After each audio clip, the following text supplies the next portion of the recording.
the aftermath of Saudi Arabia's airstrike on a bus in Yemen's Saada province.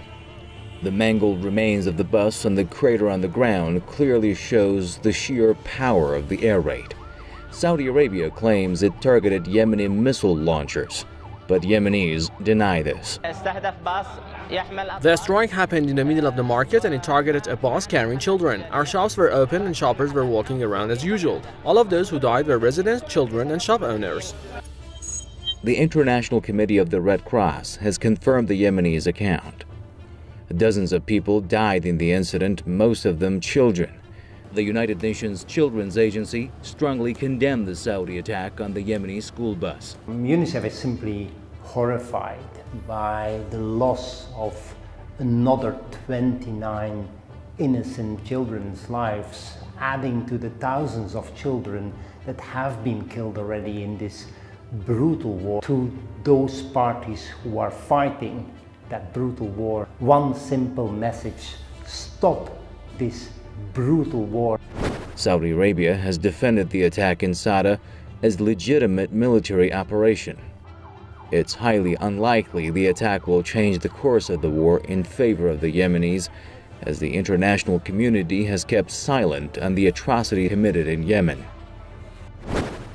I see very little change in here unless the human rights organization and other countries, as I said earlier on about Canada, it changed position and start exposing the genocide.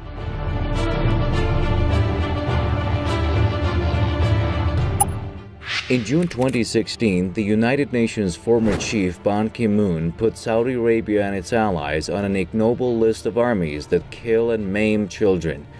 Later he made a U-turn, but with an admission. This was one of the most painful and difficult decisions I have had to make. The report describes horrors no child should have to face. It is unacceptable for member states to exert undue pressure. Scrutiny is a natural and necessary part of the work of the United Nations. Ban's reluctant denial does not change the reality. Yemen's Ministry of Health says the Saudi war has so far killed some 3,000 children. Thousands of others have been maimed. The Saudi-led coalition enjoys full support from the US, France, and the UK. The three countries are the major suppliers of arms to the Saudis. They have been accused by rights groups of putting economic gains above human rights. The US, France, and Britain sell Saudi Arabia billions of dollars worth of arms each year.